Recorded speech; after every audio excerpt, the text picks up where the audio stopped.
Muchísimo que esté en el estudio virtual de Reporteros MX, el abogado César Gutiérrez Priego. César, buenas tardes, bienvenido, ¿cómo estás? Muy bien, Manuel, con el placer saludarte como siempre. Te agradezco estos minutos. Han atrapado a Álvarez Puga, esposo de los Gómez Montt, ambos en realidad, tal cual pareja criminal como Bonnie y Clyde, prófugos ya desde hace un par de años y fue arrestado en Miami. Así es, desde el año 2001 existe una orden de aprehensión en su contra. ¿2001? Desde el año 2001 existe una orden de aprehensión en su contra y tuvieron que pasar 4 años para que pudiéramos nosotros ver que este personaje fuera detenido. Lo más curioso es que esta persona no se encuentra detenida por la orden de aprehensión vigente que existe en México y que además fue notificada y existe una ficha roja en la Interpol.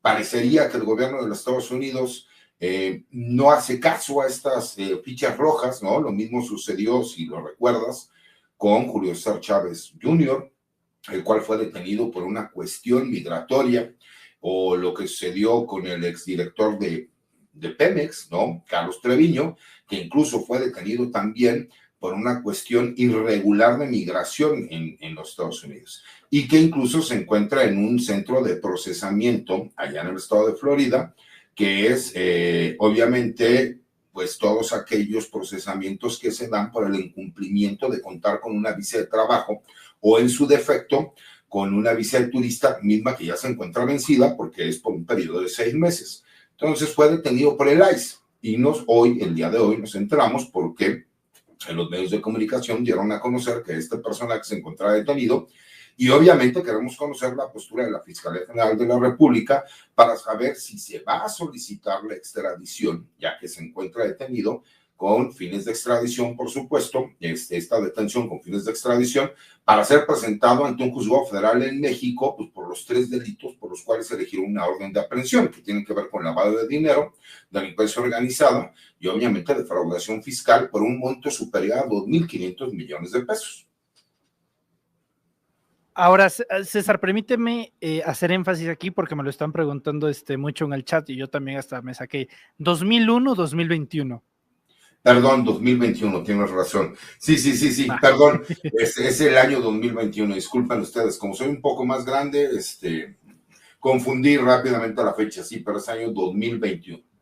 Ok, ahora la figura, antes de pasar a todo lo que hicieron estos personajes, el desfalco, que no fue cualquier robo de dinero, fueron 3,000, casi 3,000 millones de pesos, un desfalco muy significativo, 3,000 millones de pesos. Yo te preguntaría, César, antes las relaciones, el apellido de los Gómez Montt, los Álvarez Puga y la red, ¿cómo se conecta el medio del espectáculo? El medio de las televisoras, el medio empresarial, porque este señor era empresario, y el medio político. ¿Cómo esos 5 poderes, el mediático, el televisivo, el judicial, el empresario, el económico, cómo se juntan para hacer este tipo de cosas? Primero, la red, César. Fíjate, aquí en el caso de Víctor Álvarez Puga, él y su hermano crearon un despacho, el cual daba asesoría fiscal. Ellos lo que señalaban era en que en teoría ellos iban a crear un esquema fiscal para que tú pagaras menos impuestos, cuando en realidad lo que hacían era crear empresas fantasmas, mismas que utilizaban para la venta de estos famosos factureros, en donde ellos justificaban una serie de pagos supuestamente a empresas fantasmas con los cuales tú podías deducir pago de impuestos al gobierno federal. Obviamente, pues no fue un hecho aislado, sino que además se documentó que muchas de estas facturas pues iban de la mano con contratos que tenían con el gobierno federal y muchos gobiernos estatales.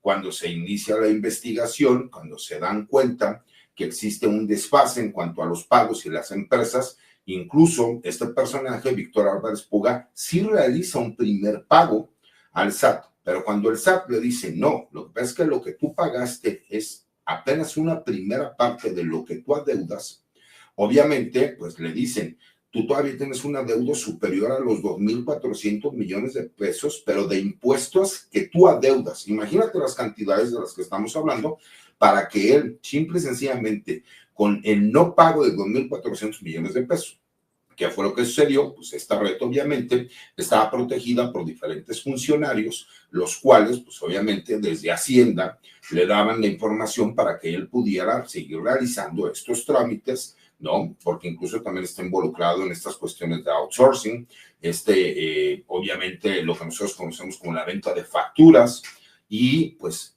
esta venta de facturas obviamente fue detectada por obviamente varios órganos del gobierno. Se dio vista a la Fiscalía General de la República. La Fiscalía General de la República inició las carpetas de investigación y pudo corroborar que muchos de estos activos pues estaban siendo utilizados en medios del espectáculo, medio empresarial, medios del gobierno, y es cuando pues obviamente estas carpetas de investigación se trabajan, se solicita a un juez que gira una orden de aprehensión y curiosamente este personaje, Víctor Álvarez Puga, se entera antes de que puedan ejecutar la orden de aprehensión. Hay que recordar que incluso se gira la orden de aprehensión y no teníamos conocimiento porque no se había hecho público, y que Inés Gómez Mont, que salía en su momento en algunos programas de espectáculos, de la noche a la mañana desapareció. Nosotros nos enteramos, si ustedes no mal recuerdan, porque la noticia la da a conocer su ex suegra, quien dice que existe una orden de aprehensión en contra de ella y en contra de su marido. Y ahí es cuando nosotros conocemos esta entramada. Posteriormente sale la Fiscalía General de la República a reconocer que efectivamente existía una orden de aprehensión por 3 delitos diversos en contra de este personaje, mismo que estaba ligado obviamente a cuestiones que tienen que ver con lavado de dinero, delincuencia organizada y defraudación fiscal. Obviamente, pues el peso de las acusaciones también va en contra de Inés Gómez Mont, porque pues ella también recibía beneficio de lo que él en su momento obtuvo de forma ilícita. Por lo mismo, la orden de aprehensión también se giró en contra de ella, y se cree, o se menciona, que derivado obviamente de todas estas relaciones políticas y judiciales que tiene sus tíos, ¿no? En específico Fernando Gómez Mont, quien fue secretario de Gobernación y quien maneja uno de los despachos más influyentes de nuestro país, pues que obviamente obtuvo protección por parte de él. Pero ahora que ya no tienen a los ministros de la Suprema Corte de Justicia de la Nación, que los protegieron en su momento, a gran parte de los jueces o de los magistrados que formaban parte de esta cofradía de poder, que pues defendía o se aprovechaba las relaciones que tenían con ciertos grupos políticos o de abogados, pues hay que recordar que siendo él secretario de Gobernación, hubo varios que eran ministros y ministras de la Corte que habían sido designados, y muchos magistradas y magistrados, así como juezas y jueces, que le debían favores a Fernando Gómez Mont, pues obviamente ya no tienen ese manto protector. Por eso llama la atención el hecho de que hoy nos enteremos que él se encuentra retenido en este centro de migración, por lo cual pues queremos saber si la Fiscalía General de la República ya realizó los trámites para que se pueda ejecutar la orden de aprehensión pendiente, que además está con ficha roja internacional en la Interpol, para que él pues obviamente sea extraditado a México de acuerdo al tratado que existe de extradición entre los Estados Unidos y México. Correcto. César, ahora, tú mencionabas el caso de Julio César Chávez Jr., pues sí, porque es una situación bastante similar. Es ICE, es el tema migratorio el que lleva al arresto de este señor Álvarez Puga. Pero pues, ¿cuál es la información que tiene el gobierno mexicano? Porque hay que recordar que mientras estaban prófugos, en 2 ocasiones les bloquearon y les descongelaron las cuentas. La unidad de inteligencia financiera a cargo de Pablo Gómez bloquea, congela, y luego el Poder Judicial desbloquea, descongela, y se seguían moviendo a lo largo y ancho del mundo. Así, pues cualquier criminal te puede durar años moviéndose libremente por el planeta, César. Pero ahora es ICE quien lo agarra bajo las connotaciones de que, y sobre todo en Miami, pues muy mal no estaba pasando su vida como prófugo. No, por supuesto que no, porque además tenía los recursos como para poder tener una vida holgada, ¿no? Recordamos que Miami es una de las ciudades más caras de todos los Estados Unidos, y que él pudiera estar ahí sin ningún problema, pues obviamente era porque tenía los recursos para poder estar. Lo que llama la atención es si él se encontraba en Miami, qué es lo que pasa con Inés Gómez Mont. No se sabe, o por lo menos no hay información en este momento, si ella también fue detenida o si las autoridades de los Estados Unidos también tienen una orden para poder detener a Inés Gómez Montt, porque muy posiblemente, si él tiene un problema migratorio, pues Inés Gómez Montt debería tenerlo también, porque además no se sabe de ningún trámite que se haya realizado o alguna solicitud que se haya hecho por parte ni de Álvarez Puga ni de Inés Gómez Montt respecto a tener asilo en los Estados Unidos por cualquier motivo que tú pudieses considerar. Entonces, obviamente, necesitamos saber que la Fiscalía General de la República nos diga si ya inició los trámites para solicitar la repatriación de esta persona, para que la misma sea extraditada y que pueda ser presentada ante un juez de control aquí en nuestro país. Correcto. Muy bien. Ahora, en ese asunto, César, por los cargos que enfrenta, obviamente tiene que ser juzgado en México, pero por la naturaleza de los cargos que enfrenta, por la cantidad de dinero desfalcado, aproximadamente ¿cuánto tiempo se estaría enfrentando en ya este nuevo Poder Judicial el señor Álvarez Puga una sentencia? Mira, lo que pasa es que tenemos que ver nada más el tipo de delitos que se le están imputando: lavado de dinero, delincuencia organizada y defraudación fiscal. Recordemos que nada más por el tipo de penalidades que se tiene, él podría pasar entre 20 y 40 años en prisión, ¿no? Nada más por el tipo de delitos que se le están imputando. Pero asimismo, pues obviamente, él tendría que existir una reparación del daño, y por lo menos en estos momentos la reparación del daño se estima en cerca de 2.500 millones de pesos. Yo lo que quiero ver es si existirá la posibilidad de que él tuviera esa cantidad de dinero para poder resarcir el daño que ha causado el patrimonio de la hacienda pública.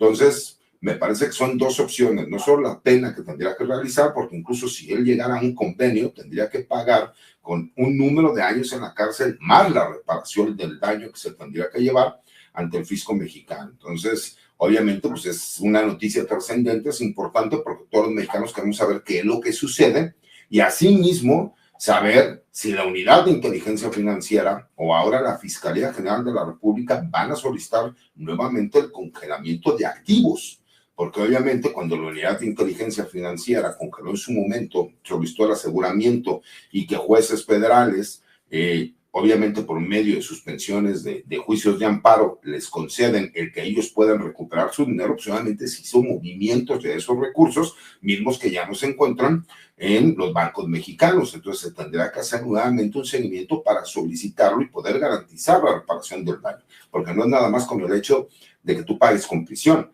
tienes que reparar el daño que causaste y por el cual pues, se dan estas imputaciones. No, y sobre todo los de arriba, ni modo que se dejaran robar también en los gobiernos de PRI, en el gobierno de Peña Nieto. Robas muy bien, pero ¿quién te dejó robar? También sería altura de miras para esta fiscalía bastante adormilada por parte de Gertz Manero el hecho de ver no solamente a Álvarez Puga y a Gómez Montt, sino a quienes le permitieron operar de esta manera, César. Pero incluso a quienes salieron beneficiados, acuérdate de algo, si tú vendes una factura, el esquema de la venta de facturas es, tú creas una empresa que cumple con todos los requisitos fiscales y emite una factura. Tú justificas un pago, obviamente, porque tú ya se lo realizaste a una empresa que a ti te entrega una factura, entonces tú garantizas, es decir, yo pude haber ganado 10 pesos, pero pagué 5 pesos en esta factura. Entonces, quien tiene que pagar el IVA y el ISR por esos 5 pesos es esa nueva empresa. Imagínate tú todo aquel dinero que no entró al fisco mexicano. ¿Por qué? Por la venta de estas facturas, pues obviamente es un menoscabo al patrimonio. Forzosamente tiene que existir figuras que lo protegieron para que se pudiera llevar a cabo este esquema. Como bien lo dices tú, él podría aprovechar en una de esas un criterio de oportunidad en donde le dijeran, bueno, quiénes eran las autoridades que te estaban protegiendo y si tú nos das a nosotros información confiable que nos pueda servir para ir en contra de estos personajes que en su momento fueron funcionarios públicos o tal vez algunos de ellos sigan siendo funcionarios públicos, entonces sí podría él llegar a un criterio de oportunidad para convertirse en testigo colaborador, lo que conocemos como testigo protegido. Pero esa es otra parte de la historia que nosotros tendríamos que saber, porque ahorita lo más importante es saber si la Fiscalía General de la República ya solicitó que se ejecute la orden de aprehensión que se encuentra pendiente en nuestro país, obviamente por medio del Interpol. Y segundo, que las autoridades de Estados Unidos estén dispuestos a extraditarlo a México de acuerdo al tratado de extradición que existe entre Estados Unidos y México, porque hay que recordar que con Carlos Treviño, el exdirector de Pemex, no procedió de esa forma, mi querido Manuel. Él entabló un juicio en los Estados Unidos solicitando, obviamente, la protección de los Estados Unidos por considerar que él era un perseguido político, y a él sí se le concedió por medio de una corte federal el que pudiera llevar ese proceso en los Estados Unidos. Entonces todavía estamos pendientes para saber que no llegue a suceder esto y saber si la Fiscalía General de la República ya inició los trámites internacionales para poder hacer la solicitud, porque aparte tenemos un grave problema. Muchas veces parecería que la Fiscalía General de la República curiosamente es omisa en ciertos casos y después se justifica. Aquí me parece que no hay justificación, porque la solicitud tiene que hacerse de forma internacional y en teoría ya existe una ficha roja, por lo menos es lo que nosotros tenemos conocimiento. Nada más pongo una etiqueta de observación. El cónsul en Miami es Rutilio Escandón, el exgobernador de Chiapas. Yo me imagino que Rutilio Escandón, cuñado, por cierto, de Adán Augusto López, ya estará moviéndose, ya estará haciendo el único trabajo que tiene que hacer allá en Miami, de ponerse las pilas para ayudar en todo lo que convenga al gobierno mexicano para poderse llevar a esta persona. César, nos queda nada más unos 40 segunditos a través de Radio Educación. Tengo una pregunta más para ti, pero la haremos en la segunda parte, en la segunda mitad de este programa. Yo le agradezco mucho a los amigos de Radio Educación que nos sintonizaron a través del 96.5 FM y nos estaremos viendo mañana a las 4 de la tarde en punto. Gracias a los amigos de radio. La pregunta es, César, sobre otro tema. Jair Francisco Patrón, el H4, fue detenido por autoridades mexicanas este fin de semana y no es cualquier cosa considerando que perteneció a la agrupación de los Beltrán Leiva, César. Así es, estamos hablando del líder que quedaba en este grupo criminal que, como antecedente para todas aquellas personas que nos preguntan quién es, se acuerdan del conflicto que hubo en el sexenio de Andrés Manuel López Obrador porque detienen al general Cienfuegos. Bueno, al general Cienfuegos supuestamente lo ligaban con este grupo criminal que tenía su raíz en el estado de Nayarit y que eran el grupo H, porque era por Héctor Beltrán Leiva, entonces se le conocía como los H, y que obviamente en aquel entonces pues, decían que el H1 y el H2 y el H3, que después el H4 era el sobrino, supuestamente había tenido interacción con el general Salvador Cienfuegos. A ese grupo criminal se refieren. Es uno de los grupos preponderantes que existen en algunas regiones de nuestro país y que además tienen presencia en algunos estados de los Estados Unidos, como Nevada, como en Boston, como en Los Ángeles. El hecho de que hayan detenido un personaje de este calibre, pues también te demuestra que el trabajo que se está realizando es en contra de todos los grupos criminales que hemos estado viendo en el país y que no hay solamente un grupo en específico, ¿no? Porque hay que recordar que incluso también hubo detenciones en contra del grupo de los Chapitos, pero que el día de ayer también hubo detenciones en contra del grupo de los Mayos. Entonces te demuestra que el Gabinete de Seguridad está trabajando fuerte, que están dando los resultados para seguir desmantelando grupos criminales, como en este caso el grupo de los H. Correcto. César, un asunto más, que yo sé que no te lo había puesto en agenda, pero veo que lo acabas de compartir también en tu cuenta de Twitter. Hoy amaneció la prensa, que es bastante asquerosa de leer, pero pues ni modo, es nuestra chamba, tenemos que hacerlo. Y de verdad que yo por salud mental trato de no leer nada relacionado a Raimundo Rivapalacio. Pero hoy Raimundo Rivapalacio afirma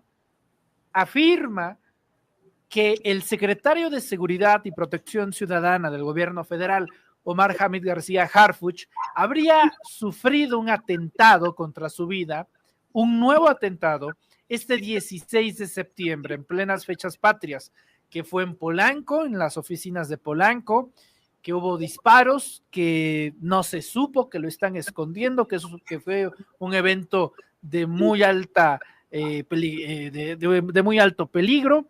Y Raimundo Rivapalacio afirma que iban por Harfuch, por todas las detenciones que ha hecho. Ahora, Harfuch ya respondió. ¿Esto es cierto, César? ¿Se atentó de nuevo contra Omar García Harfuch y nadie se enteró? ¿O Raimundo Rivapalacio, para variar, miente como toda la vida? Mira, lo que pasa es que esto es muy fácil, para mí es una mentira, Manuel. No solo ya salió a desmentirlo el secretario de Seguridad y Protección Ciudadana, Omar García Harfuch, lo subí a mi cuenta de X, anteriormente Twitter, en donde pues, él mismo hace el señalamiento de que el hecho es completamente falso. Pero, además, a ver, en una zona altamente conocida de la Ciudad de México, porque obviamente hace mención, ¿no?, de la zona que es en Polanco, que hubiera existido un atentado, ¿no? Porque habla de un atentado frustrado, donde habla de disparos de armas de fuego, habla de que incluso a todos los vecinos se les prohibió dar cualquier tipo de información. Pues me parece no solo una falacia, me parece una mentira inventada, porque, a ver, es cierto que el secretario de Seguridad y Protección Ciudadana utiliza un domicilio alterno en donde es una oficina que tienen desde hace muchísimos años, en donde lleva a cabo muchas de las citas que tiene con personajes políticos, con empresarios o con amigos. Yo he ido personalmente a ese domicilio que señala Raimundo Riva Palacio, y obviamente es un lugar que se encuentra muy público. Entonces sería imposible que hubiera habido un atentado y que además no se hubiera conocido, que no se hubiera sabido, cuando vemos que en las redes sociales rápidamente esa información se filtra y que cualquier persona pudo haber tomado un video. La realidad es que me parece que empieza a haber una serie de ataques en contra de la figura de Omar, porque al hacer un señalamiento de este estilo, lo que están tratando de decir y de hacer es que hay fuego al interior del gobierno de México, y que además por los resultados que se han estado en materia de seguridad, y nuevamente especulan, porque hay que recordar que el 16 de septiembre Omar García Harfuch no se encontraba presente con el gabinete de la presidenta de México. Entonces van a tratar de hilarlo para crear una nueva historia, y en esa nueva historia será decir, es que hubo un atentado que se frustró, pero no se ha sacado información. ¿No te hace muy raro que en estos tiempos modernos de redes sociales y de filtración de información, Claro. hay un solo video, una sola fotografía, un solo comentario? Claro, a ver, una balacera en Polanco no puede pasar desapercibida, eso lo tengo muy claro, pero me llamó muchísimo la atención esto que al interior, o sea, fuego amigo. Es que eso es lo que señala en su columna Raimundo Riva Palacio, y lo da a entender de forma muy clara, ¿no? Y luego vemos a otro personaje como Simón Levy, que salía a decir, ya ven, yo les había dicho que iba a haber un atentado. Me parece que hemos estado viendo ahora ya el periodismo de ficción que personajes como Anabel Hernández iniciaron, ¿no? En donde ellos sacan una nota, alguien más la retoma, un tercero da una historia para tratar de manejar un contexto, y entonces ahora verás que tratarán de sacar muchas columnas y muchos comentarios en ese sentido, cuando la realidad es que no existe más cerrado, porque imagínate, tal vez en estos momentos uno de los personajes más mediáticos, mejor evaluados y más conocidos del gabinete del gobierno de México es Omar García Harfuch. ¿Tú crees que podría existir un atentado en donde hubo armas de fuego, donde tendría que haber existido detenidos, en una zona tan conocida y con tantas cámaras de seguridad, y además con un aparato policíaco y de seguridad tan grande como Polanco? Obviamente me parece imposible. ¿Por qué no dieron a conocer la noticia? ¿Por qué manejarlo ahora, después del contexto de cuando la misma presidenta le pregunta a Omar, ¿por qué no estuviste el 16 de septiembre? Y él hace el señalamiento. Es tratar de crear estas narrativas. Cierro con esto. ¿A quién le conviene, política, narrativa, mediática o criminalmente, que Harfuch tenga un atentado? Pues obviamente a muchos políticos opositores, ¿no? Y a ciertos medios de comunicación. ¿Por qué? Porque lo que tratas de hacer es decir que hay un rompimiento al interior de Morena. Incluso no es que es muy raro que estén empezando a sacar encuestas de quién podría ser el candidato de Morena para el 2030, cuando apenas llevamos un año. Yo lo comentábamos en alguna entrevista anterior, mi querido Manuel, me preguntabas que si tenía posibilidades de ser fiscal general de la República Omar García Harfuch. Yo te decía que sí, pero que me parece que él no solo no lo buscaría, sino que además él se encuentra en el lugar correcto, que es como secretario de Seguridad, porque él es un profesional y un especialista en la seguridad. Y segundo, porque además él ha venido a romper con uno de los paradigmas que había sido muy criticado en los últimos años en México, que es el retomar la seguridad pública por parte de los civiles, porque había un ataque respecto a que supuestamente se había militarizado la seguridad de nuestro país, e incluso hablaban luego de términos como militarismo sin entender realmente el concepto. Eso me parece que le vino a dar muchísima fuerza y que por supuesto pues estamos viendo los resultados en el día a día. Esos resultados que son tangibles, que se pueden checar, que se pueden ver, pues me parece que al tú señalar que en teoría el secretario de Seguridad sufrió un ataque, pero que no quieren que se conozca, pues lo que te habla es de vulneración realmente en la seguridad del país.